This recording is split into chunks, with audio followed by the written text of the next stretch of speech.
welcome to Rocket with Chief. I'm your host, Daniel Robus, and today we have an extra special guest, Kim Van Kets, BA, LLB, wife, mother, lawyer, speaker, consultant, trail runner, adventurer, overall too much energy for one person to handle.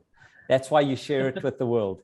When it comes to fitting things in, Kim, you seem to have mastered the art of maximizing your days from sunup to sundown and even late into the evening. You seem to cherish the day and share with an open heart. Be welcome and thank you for giving us a little bit of time.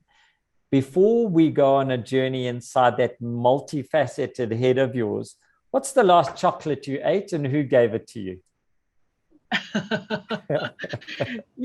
I love food so much, but chocolate is not really something that I crave.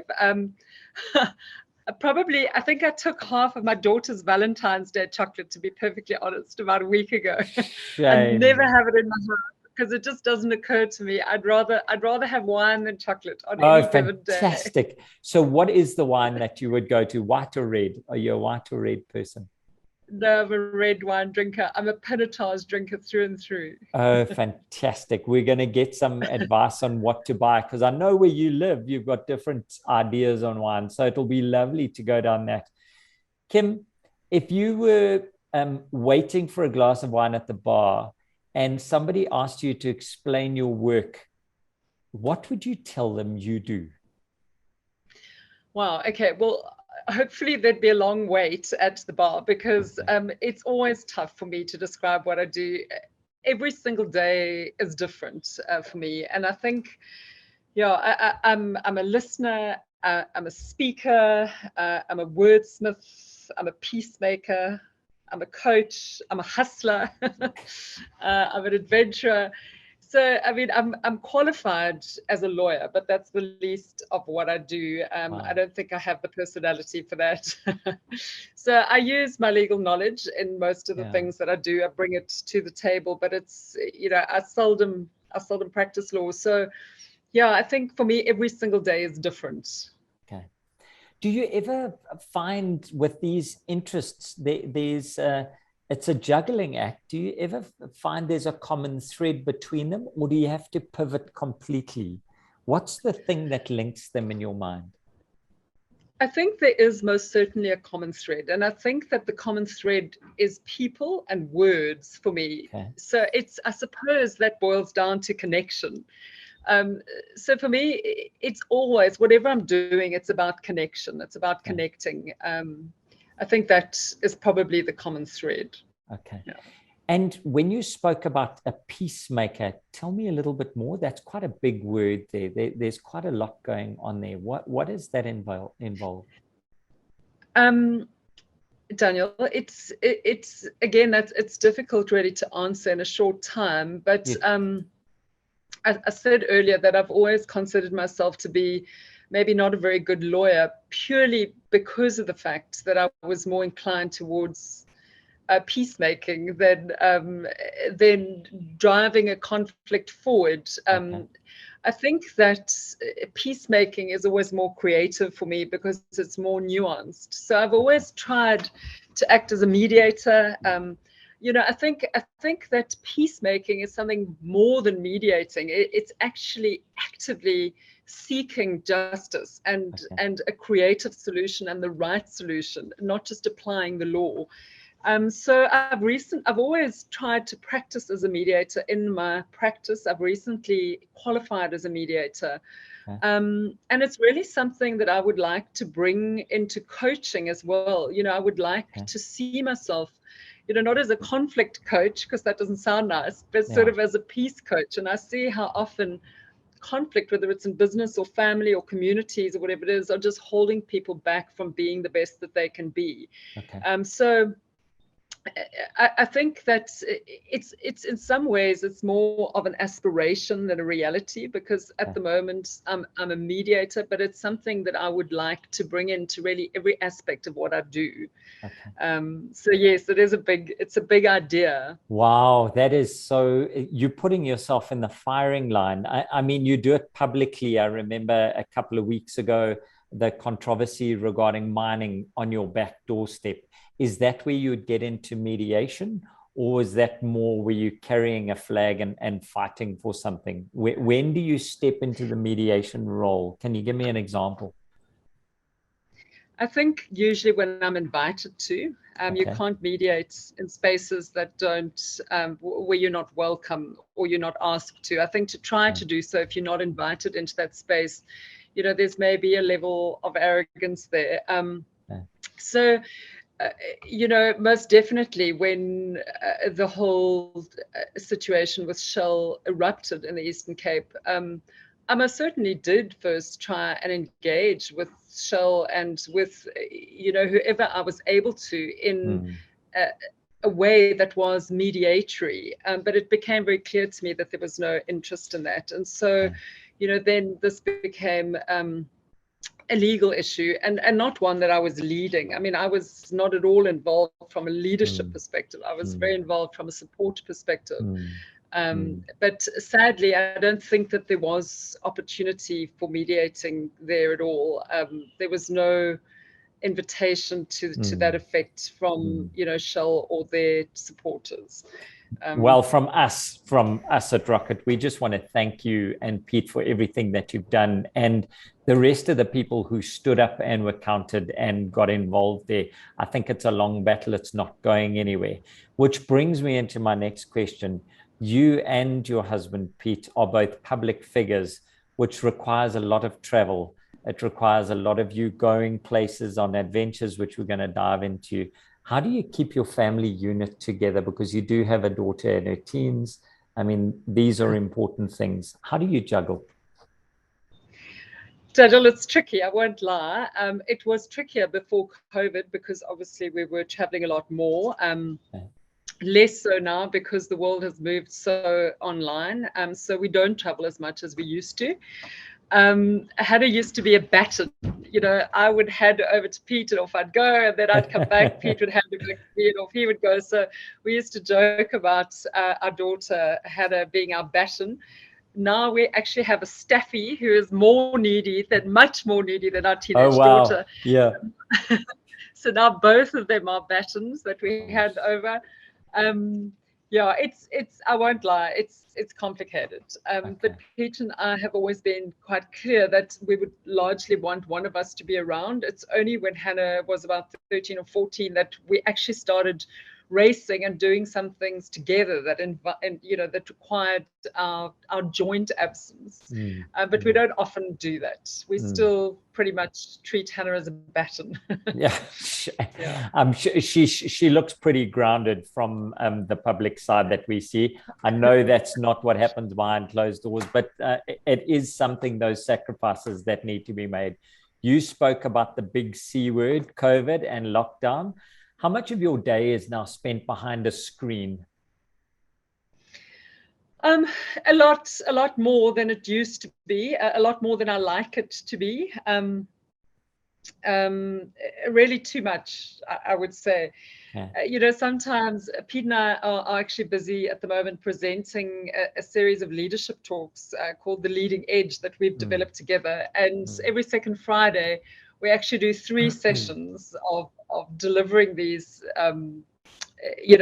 these programs online. And quite frankly, at the end of the day, I feel like I'm in a coma. It's really difficult. I mean, it's wonderful to connect with people one-on-one online because I feel that you are still connecting. Like, yes, I feel like I'm connecting to you, but presenting to a group, I find incredibly taxing. But, yesterday I had no screen time, which was absolutely wonderful. And I really try and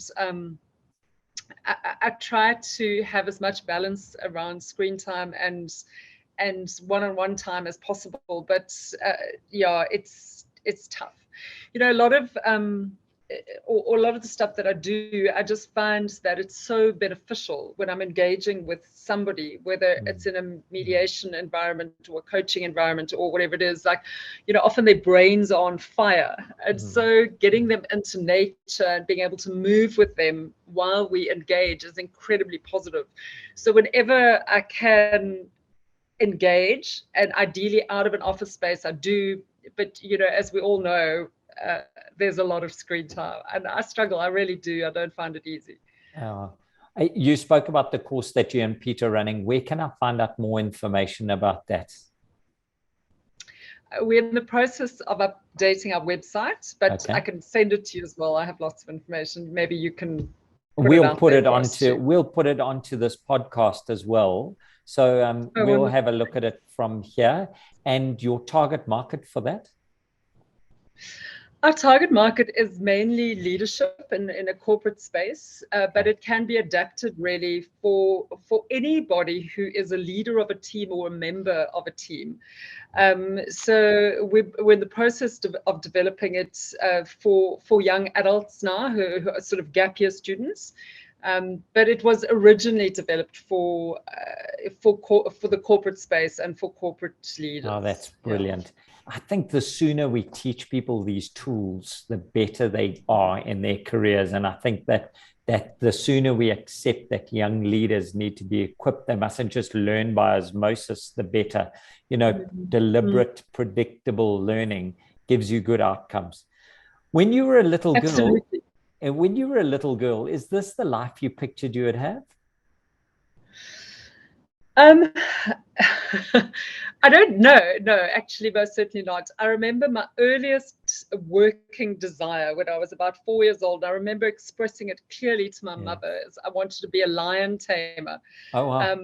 Shortly after that, I wanted to be a gladiator. Neither of those are very politically correct. So the next thing I wanted to be, I think, was a poet. and so no, I mean, I totally, as a child, did not visualize how I spend my days, but I really did, I suppose, at some level, hope that it wouldn't be monotonous and that it would be exciting and that I would feel grateful every day for the sort of life that I'm blessed to live. Yeah. So from that perspective, yes, but I'm not a lion tamer, and I certainly wouldn't want to be. I think it's an awful idea. Well, you did marry Pete. Do you know what I mean? There is some lion inside there. You guys, but no taming. No. Back off, buddy, back off. You spend a lot of your free time campaigning to preserve and save the environment. What gives you hope? What fills your cup? How do you go back there each time? Daniel, I mean, I certainly don't spend as much time as I would like to, as I should. It's honestly the most urgent and important thing that we probably face today. But it's so easy to get distracted by all the other urgent and important things that are more, that seem to be more compelling because they make more noise. Yeah. So often it gets shoved aside, and I think, I'm really fortunate because of where I live and because I often get back into nature. And I think that makes me mindful and reminds me of how crucial it is that we preserve this very precious thing. And I think for me, it's all about action. It's, for me, hope is a doing word. It's something that I say a lot.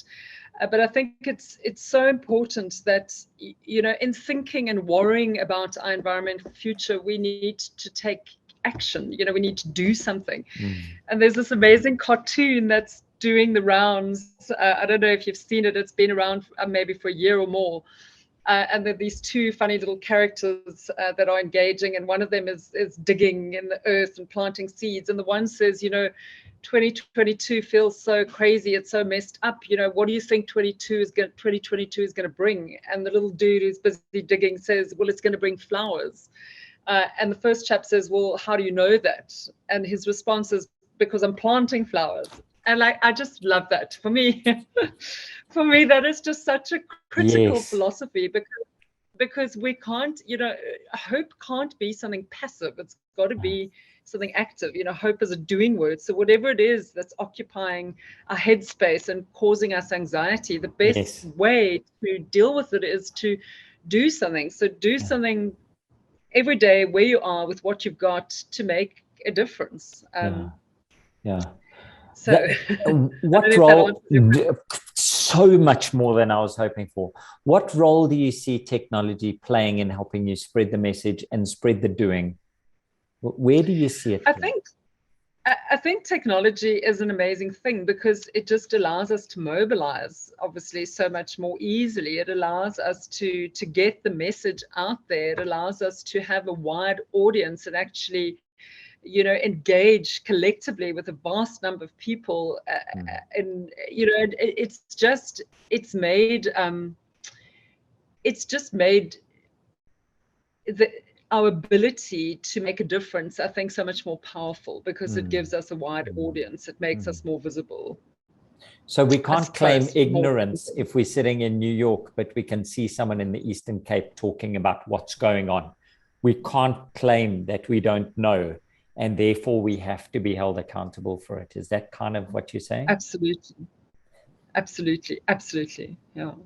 Kim, I want to dive off again. We've got a lot of international listeners. Describe where you live in a minute or less. And why is it worth preserving? Okay, I live in the most beautiful playground in the Eastern Cape. It is absolutely exquisitely beautiful. I've run and cycled and kayaked the whole way around the country. And when people ask me what was your best part, it's really easy for me to answer. It's the wild coast of South Africa, for its sheer drama, for the fact that it is just so spectacularly undeveloped and untouched. It is a very, very special place to the local people, from a cultural perspective, from a spiritual perspective. It is really... it's the blue lung of South Africa, and it is just so worth preserving for so many reasons. It's almost impossible for me to list them all, and I just feel so blessed to live here because I love the outdoors, and I love, Daniel, as you know, I love trail running, and I am just so grateful. I can literally run 50 to 100 kilometers in nature, just as I leave my front door. I don't have to get into the car and drive anywhere, and it's a great gift. When we moved here 20 years ago, everyone went, great career move, what are you going to do in East London?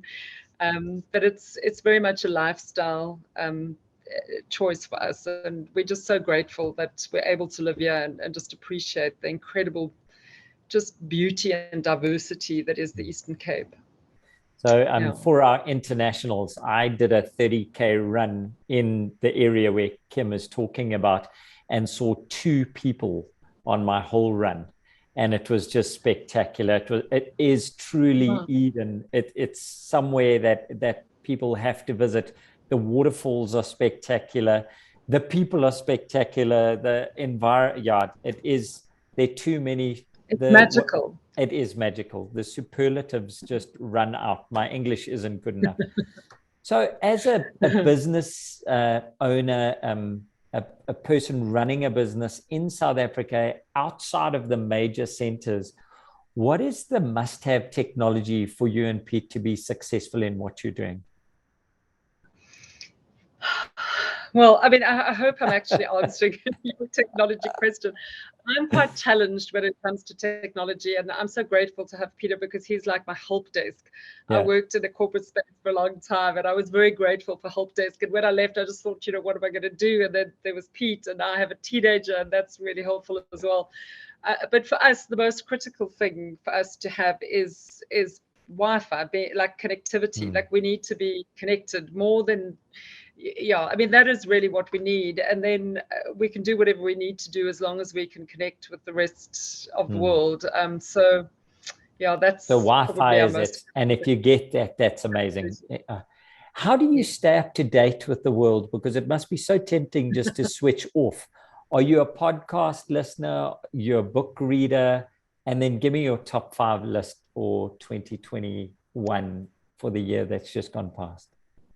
Okay, I do sometimes switch off, I must be honest, to like just purely as a self-preservation thing, but I do try to stay up to date. And as I said, thank heavens I have a teenager, which helps. But I'm definitely a reader. I'm a very firm believer in, I love books more than anything. Somebody once said to me that reading is breathing in and writing is breathing out. So I love words. And I love reading it. I love writing. And it's so difficult for me to just choose 5 books. I mean, I immediately go into panic mode, but just off the top of my head, I love books of every genre. There's no sort of book that I don't love, but I'm Yes. particularly passionate about leadership books. I read them all, whether I agree with them or I don't. So maybe my 3 best ones in the last year was probably Grit by Angela Duckworth. Love it. Speaking of resilience, she's also done a TED Talk, and she's really amazing. I love that book. I'm a huge fan of Brene Brown. I think she's absolutely wonderful. I haven't read her new book yet, but probably my all-time favorite, because it really draws all of her books together, is Dare to Lead. For me, it's like a Bible. I keep going back to it. It's so underlined, and that's for me. It's really it's an amazing book. I've just recently become really interested in Simon Sinek, although he's really short. I didn't know that. He's like the shortest person I've ever seen. He's always sitting down or on his own on stage, so you don't notice. Yeah.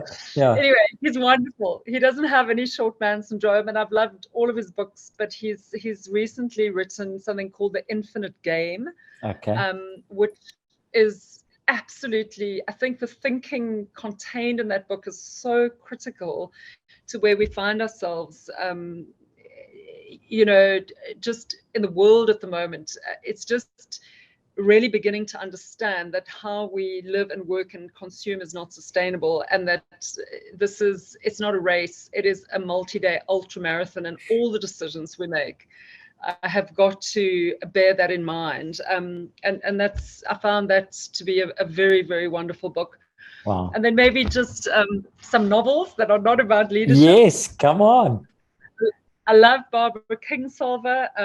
I've recently read one of her older books, Animal Vegetable Miracle, which is an astonishing book, and Sue Monk Kidd. She's a wonderful writer as well. She's best known for a novel called I think it's called The Secret Life of Bees. Yes. But she's just written a book called The Book of Longings, which is really, I think, one of the most beautiful, just beautiful on every level. And yeah.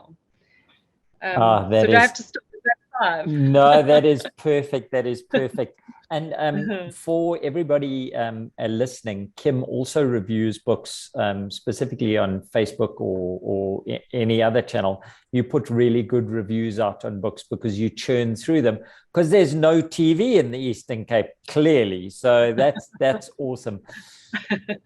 Kim, interrupt. What I hope will be my best book of 2022 is Pete and I have actually just submitted Pete's second book to our publishers.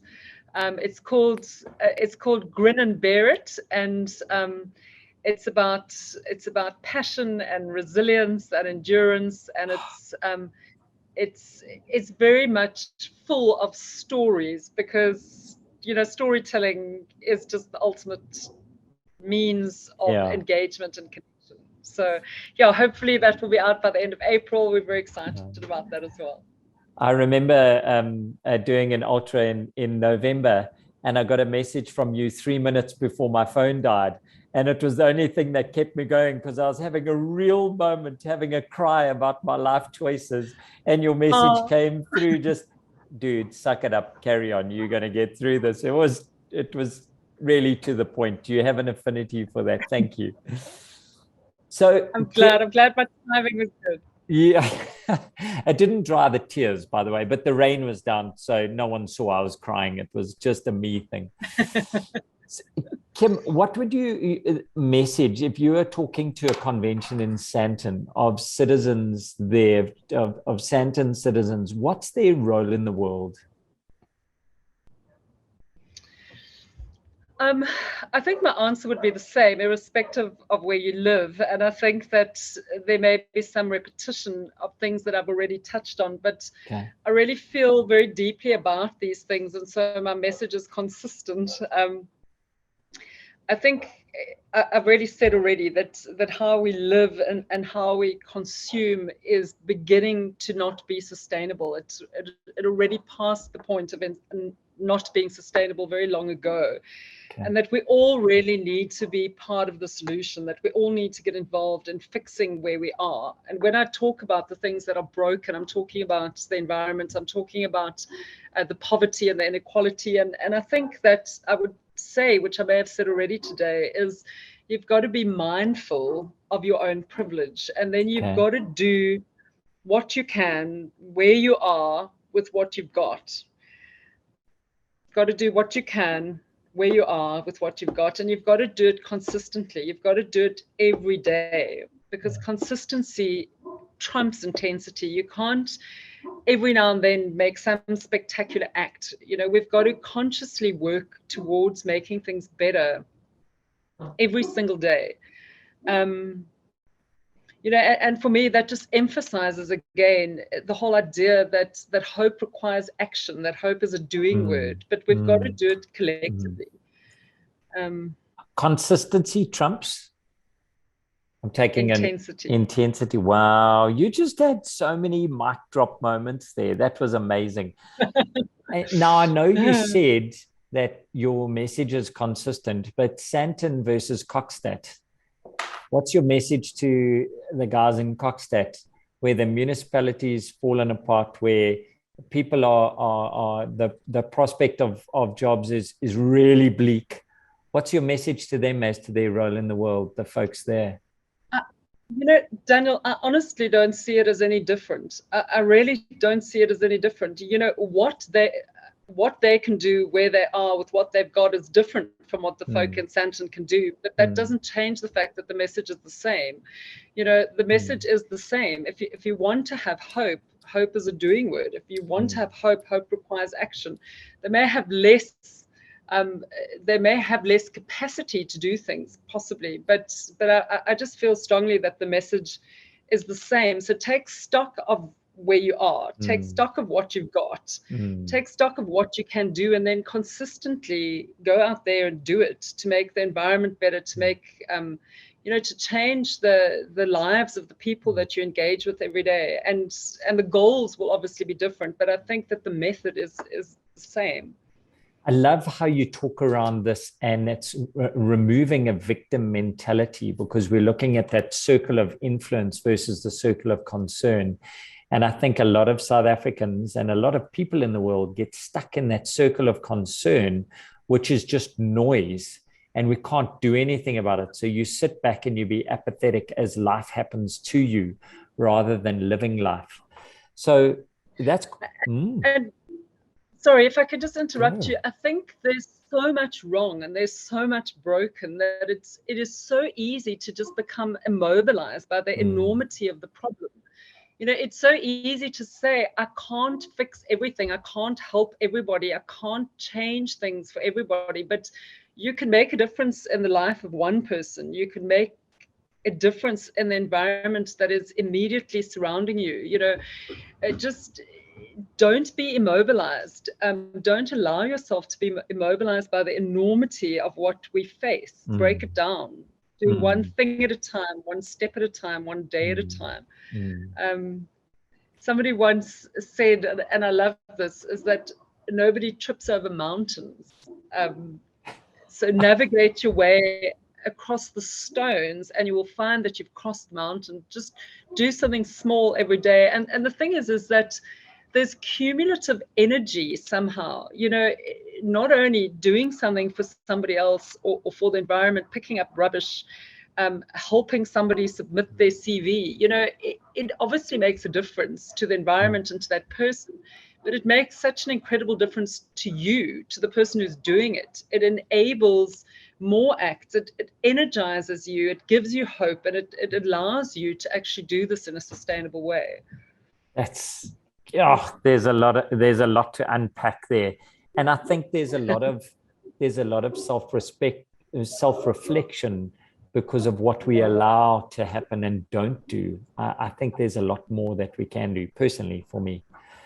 What do you think, as two wrap-up questions here, what do you think are our biggest challenges in South Africa that could be solved with a little bit of technology and a little bit of elbow grease?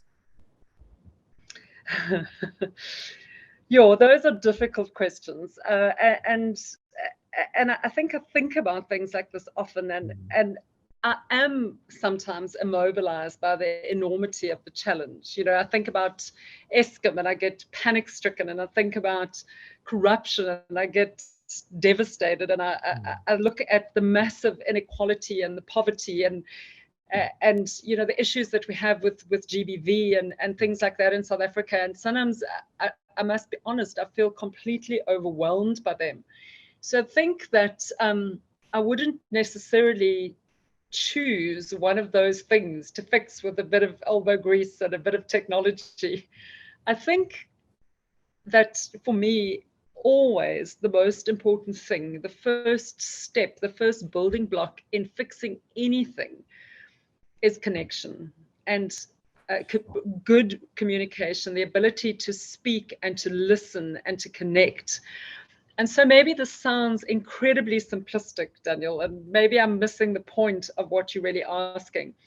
But when I think about your question, my first response, as simplistic as it sounds, is that with a bit of effort and a bit of technology, every single one of us can make an effort to actually learn a language that is not our own, to learn one of those 11 official languages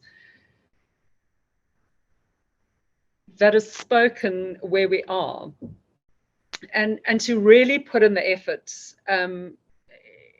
to actually create a space where we're able to listen and we're able to speak and we're able to hear each other and we're able to connect. And I think that in a very simple way, that would go maybe a long way towards solving some of the much bigger problems. I don't know, possibly that sounds very simplistic. Kim, that is for somebody who loves so words and deep. language. That is, there is so much there. There is so much there. And gosh, I hope that comes true. You know, Daniel, I'm so fortunate in that I grew up in the rural areas of South Africa. And so I was able, with very little effort on my own part, to actually grow up understanding and speaking Xhosa. And it really is the thing that I am most grateful for, and the thing that I think as a South African makes the most difference to my experience of the place where I live. And I just, you know, wherever we live in the world, this is a thing, you know, and especially us English speakers, we have such an arrogance about us. It's so important, I think, to just take that step of trying to get into somebody else's head and understand them and listen to them, not just speak to them. Wow, Kim, this has been a real privilege to get inside that multifaceted head of yours. Luckily, we're speaking in English, and I've really enjoyed the journey. Where do people connect with you? Where do they get a hold of you? How can they learn more about the Wild Woman, about all the programs you run, all the rest of it? Well, the best place, Daniel, is on my website. It's just my name at www.kimvankets.com. So yes, that's the best place at this stage. And do you ever come to the big city, or are you trying to avoid us like the plague? No, not at all. I often come, well, not often. I used to travel much more than I do now. But I'm so elated to ever get invitations to speak to actual people that if I have an invitation to speak to real people, then I'm very, very grateful, and I make every effort to be there. Brilliant. Brilliant. Yeah. So and they reach out on the website as well. Kim, it's been an absolute pleasure. We didn't even touch on your adventuring side. We didn't touch on what future projects you and Pete have cooked up and how soon you're going to get Hannah into those. But I just want to thank you for giving us 45 minutes of your time. I really appreciate it. And please carry on living the dream. You make it that much easier for the rest of us to strive for it. So from my side, Daniel Robus, I'm going to sign off. Thank you, Daniel. It was wonderful to connect. Wow, there is so much there. There's just